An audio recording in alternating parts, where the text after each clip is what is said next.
Welcome to Chiropractic Science, where you get to hear interviews with leading chiropractic researchers from around the world. Hear about chiropractic research from the authors in plain English, not through the media nor a middleman. My name is Dr. Dean Smith, and I am the host of Chiropractic Science. I am a senior clinical faculty member in the Department of Kinesiology and Health at Miami University, and I'm also a chiropractor in Eaton, Ohio. My research interests relate to understanding how chiropractic affects motor control and human performance. Today, I have the privilege of interviewing Dr. Carolina Kolberg. But before we get to the interview, I wanted to thank all of you who have subscribed to Chiropractic Science, and I'm especially appreciative to all of you who have contributed 5-star reviews on iTunes.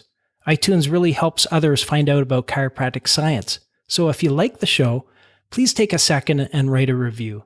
It will support chiropractors everywhere. I'd like to share a review on iTunes from Young-O Kim, who says, "Best resource for evidence-based chiropractic. It's truly amazing to hear so many astounding researchers in the chiropractic field.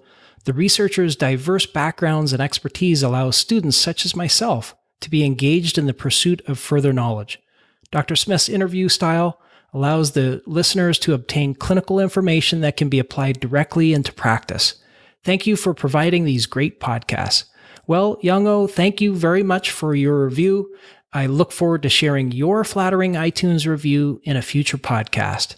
Please consider making a contribution to Chiropractic Science to keep these podcasts going. You can do so on our website either by making a donation or by purchasing the evidence-based patient education slides presentation.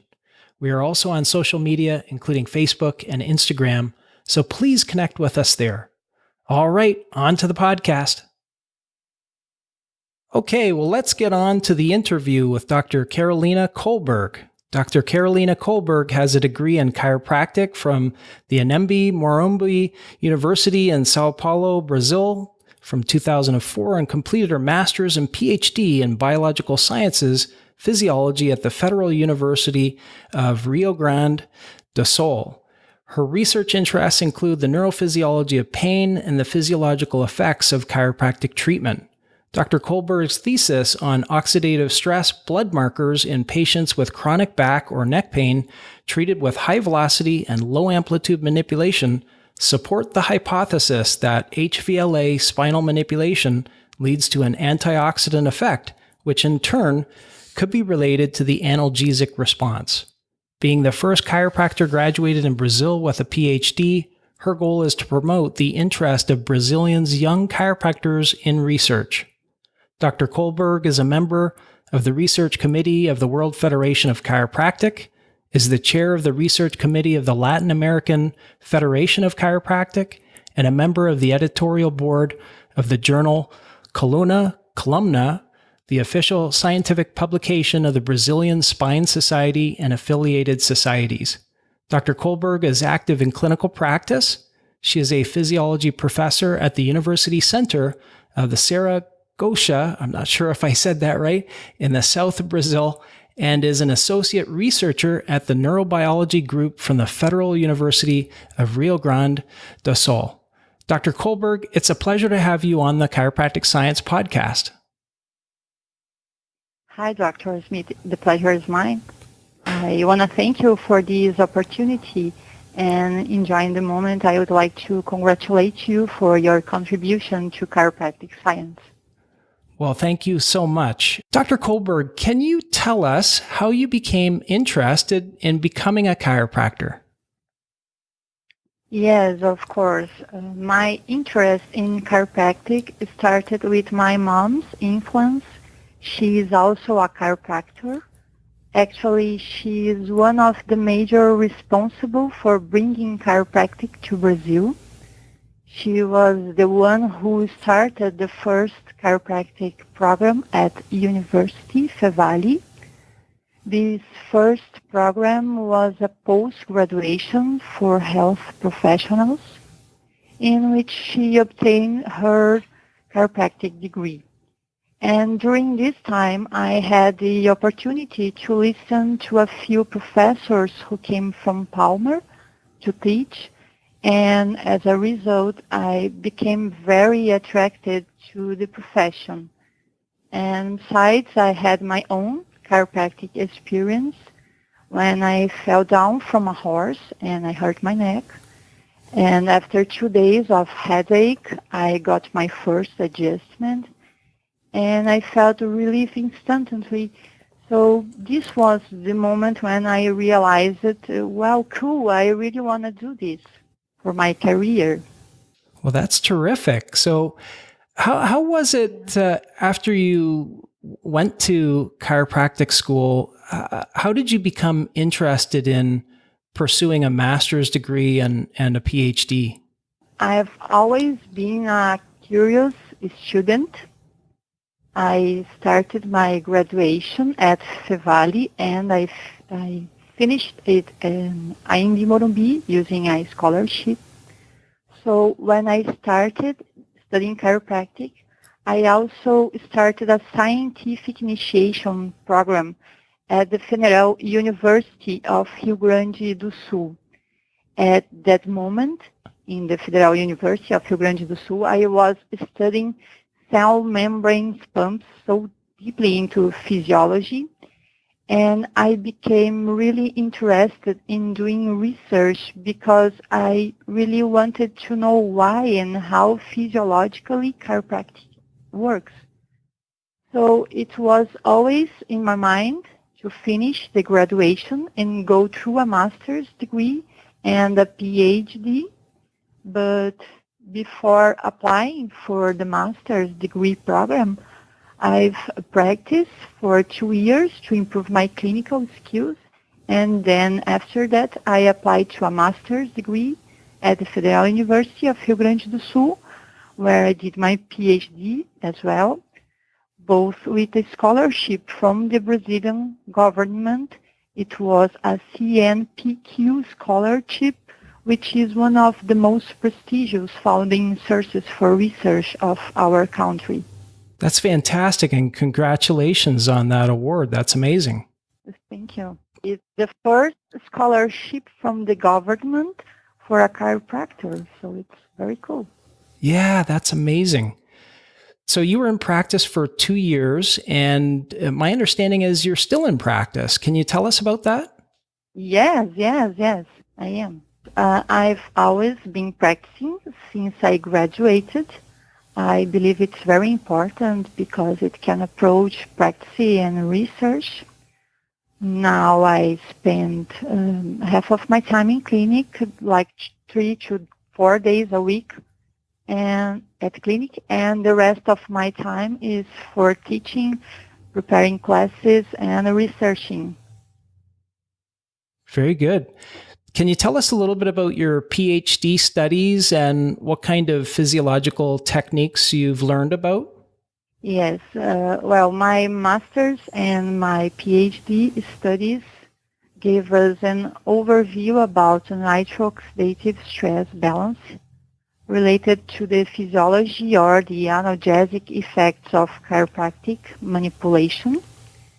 And most of the techniques I learned were biochemical techniques, basically assays to measure pro or antioxidant markers and enzymes activities assays with spectrophotometry. Excellent. Well, I'd like to get into some of the studies you've published and learn about all the cool things you've been up to. So the first paper is about the effects of high velocity, low amplitude manipulation on catalase activity in men with neck pain. Can you describe this study for us? Yes, this paper was published at GMPT in 2010. It was my first paper. And the aim of this study was to identify the influence of high velocity, low amplitude manipulation on lipid peroxidation and catalase activity. Our sample was 22 men with non-specific chronic neck pain. Every patient received spinal manipulation treatment, diversified techniques, 3 times a week for 2 weeks. We collected blood samples from these patients before and after the treatment in the 3rd and 6th visit And we also used a visual pain scale and the neck disability index to assess the pain-related symptoms. Catalase activity and lipoperoxidation were measured in red blood cells from these patients. The results showed no change in lipid peroxidation, but catalase activity was increased by the treatment in the third and in the sixth visit. The same treatment reduced pain perception and disability in these subjects. So the raise in catalase activity suggests an increase in the dismutation of hydrogen peroxide with an antioxidant effect protecting cells from lipid peroxidation. In conclusion, the study supports a possible relation between spinal manipulation therapy and oxidative stress balance. Okay, great. Could you describe for us, for people that may not know what catalase is or what lipid peroxidation is, could you describe a little bit about what those are? Yes. Catalase is an antioxidant enzyme that is located inside peroxisomes, and this enzyme converts hydrogen peroxide into water. The increasing formation of hydrogen peroxide may result from an imbalance in favor of the pro-oxidant in our cells, that in turn will raise the hydroxyl radical formation, which is one of the molecules responsible for lipid peroxidation. In addition, this hydrogen peroxide can be involved in pain signaling process. Hydrogen peroxide may modulate pain perception by affecting the activity of intracellular signaling molecules. Okay, that's terrific. Now, I'm just curious, in your own practice, let's say, how would you explain the results of this study to a patient of yours or to a non-scientist? A good question. Well, I start asking them if they have already heard something about oxidative stress and aging process. And they always have this previous information. Then I tell them that the oxidative balance is very important, not only for aging process, but also for preventing from disease, for example, neural disease. And it also has a important role in the pain process. So we look for a possible relation between spinal manipulation and antioxidant effect in our body. And we found an increase in antioxidant enzymes that could be contributing in the analgesic effect that they perceive. Yeah, that is really exciting, and exciting to hear you describe it as such. That's amazing. Do you have any idea of the magnitude of these spinal manipulation effects on catalase, maybe compared to other interventions such as eating an anti-inflammatory diet or taking antioxidants or even exercise? Well, I'm not sure, but I believe that the magnitude of spinal manipulation effects on catalase is more subtle and transitory than these other types of interventions. And I think that spinal manipulation effect is probably more related to signaling pathways than with a general antioxidant effect in our body, different from the other type of interventions. Gotcha. Well, let's talk about another paper, and this is the effect of high-velocity, low-amplitude treatment on superoxide dismutase and glutathione peroxidase activities in erythrocytes from men with neck pain. Could you describe this study for us? Okay, this paper was published also in the JMPT in 2012. In fact, this study is part of the first one. It investigates the analgesic effect of manipulation and the antioxidant enzymes, superoxide dismutase, and glutathione peroxidase in men with non-specific chronic neck pain. So it's the same scheme of treatment of the first one, 6 sessions of chiropractic manipulation, 3 times a week for 2 weeks. We analyze the enzymes activities before the beginning of the treatment, after the third one, and after the last visit. And in the end, there was no significant change with the treatment in these 2 enzymes. Okay. Could you give us some insight as to what superoxide dismutase and what glutathione peroxidase do? Absolutely. Superoxide dismutase converts the superoxide anion in hydrogen peroxide, and after Catalase and glutathione peroxidase convert hydrogen peroxide to water. When there is an imbalance between pro and antioxidants with a higher production of superoxide or a lower degradation, it results in oxidative stress injury. But these reactive oxygen species are also important signaling molecules. We know that increased reactive oxygen species in spinal cord may cause pain, for example, by reducing GABA inhibitory influence on neurons that are involved in pain transmission in the dorsal horn of the spinal cord.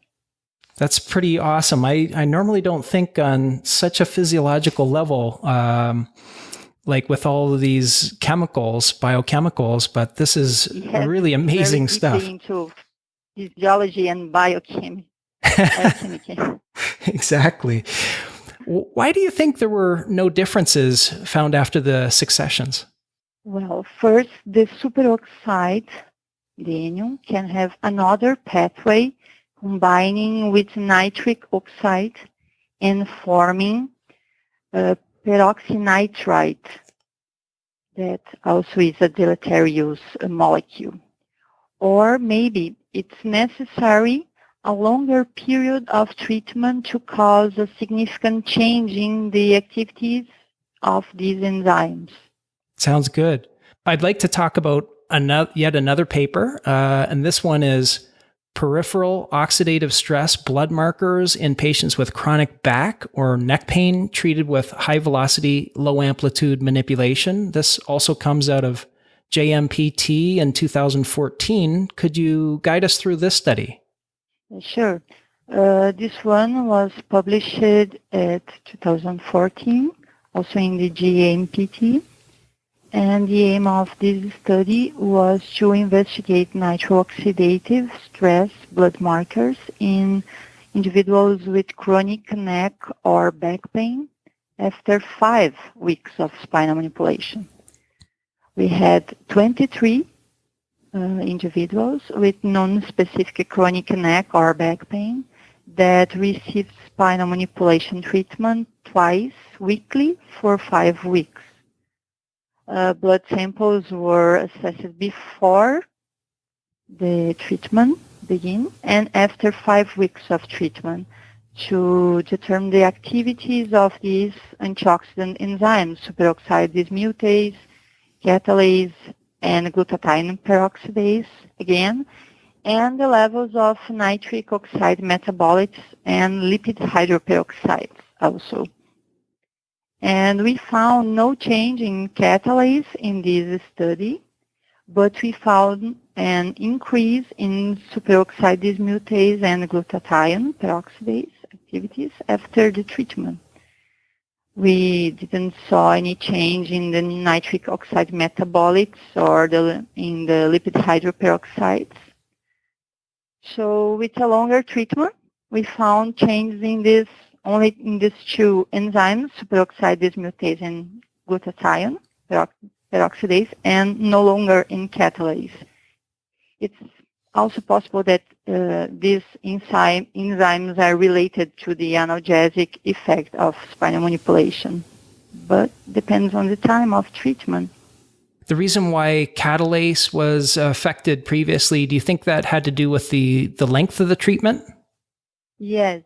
Well, it might have increased in this last study at the end of the first or second week of treatment, but we didn't collect blood at this time point to check. But we can explain this difference through the behavior of these enzymes, because catalase is a first-line enzyme with an antioxidant effect for the hydrogen peroxide. So it's easier to find changes in its activity in the earlier stage of any treatment. And after that, with a longer treatment, we can find the changes in the glutathione peroxidase and also in superoxide dismutase. I'm just curious, how expensive is it to test for these enzyme activities? Yes, it is very expensive. To us in Brazil, it's even more because we have to work with dollar. So it's pretty expensive to us because we need to buy a lot of compounds to do the assay to analyze the activity of these enzymes. The enzymes, and it's NADH, I don't know how to say in English, but important for producing energy in the cells. Okay, yeah, NADH? Yes. Sure. Well, so I guess that's a reason why chiropractors aren't using this in practice on a typical basis. So with these markers that you're testing, is the pain reduction effect, you mentioned that it has an effect at the dorsal horn. Is that the presumed mechanism of action for reducing pain then? Yes, probably the signaling process in the dorsal horn neurons are affected by a lot of reactive oxygen species like the superoxide anion, like the hydrogen peroxide, or even the nitric oxide. So the balance between these molecules are very important to controlling pain. Very, very interesting. Well, for the chiropractors and public that are listening to this interview, how would you summarize the physiological effects of spinal manipulation? Honestly, I believe it's too early to state any kind of physiological effect of spinal manipulation. We have a few evidences showing changes in interleukins, in pro and anti-inflammatory markers in these nitrooxidative pathways, but nothing is conclusive. However, the knowledge we have now drives us to think in a general anti-inflammatory effect that might be related to analgesic responses also. So we need more studies on the physiology of spinal manipulation for sure, especially about anti-inflammatory markers. Yeah, what an exciting area of research. I'm jealous. It seems like just an amazing opportunity. Yes, it is. What studies do you think need to be done to further the research in this area? Have you thought about some studies that you want to conduct?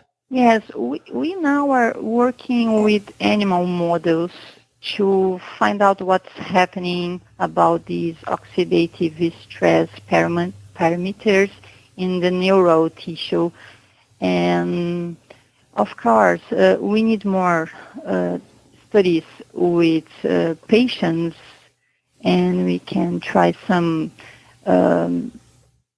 interleukins or other molecules involved in anti-inflammatory process or pro-inflammatory, and seeing what is happening. Sounds good.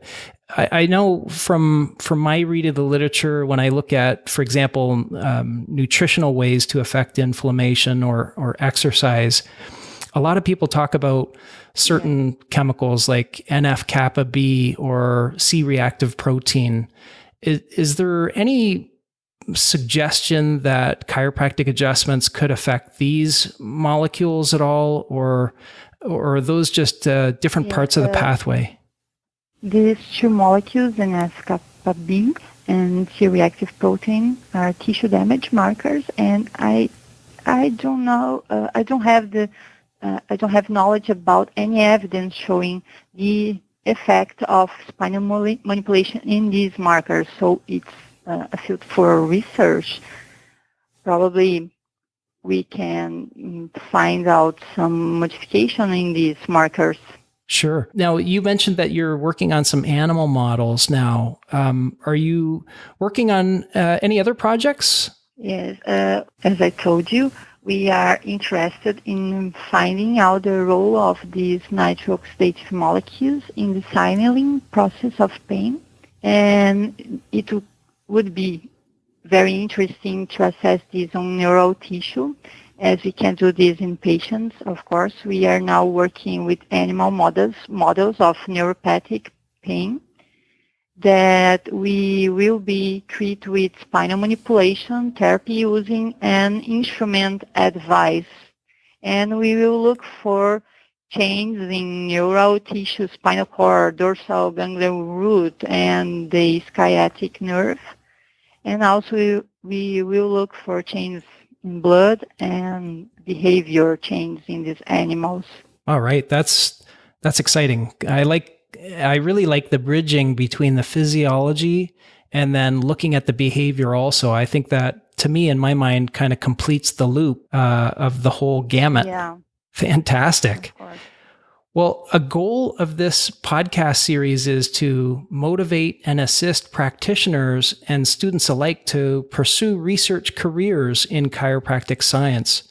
Can you offer any advice to aspiring chiropractors who wish to become scientists?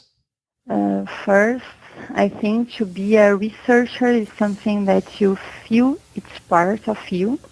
It's a natural feeling you should have, because a research career is not easy. It demands a lot of study, much reading, and hours of hard work, especially in the lab.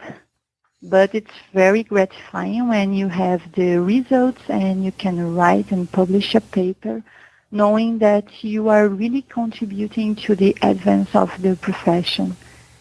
Especially in Brazil, it's very hard to do research because we don't have enough funds and we don't have chiropractic groups of research. But it's crucial that more and more chiropractors be enrolled into the research field for a good recognition of our profession here.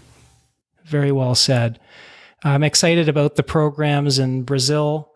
I'm excited about chiropractic in Brazil. I'm excited that you came on the podcast today and shared all of your amazing research with us. And I certainly look forward to all of the great research that you're getting into now. And I'd love to have you back on the podcast to explain that research, maybe in a year or a couple of years.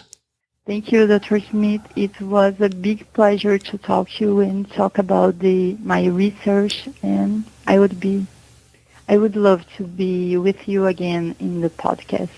Thank you so much. Have a great day. Thank you. Thanks again for listening to this episode of Chiropractic Science with Dr. Carolina Kolberg. We've got many great researchers coming up, so stay tuned for more.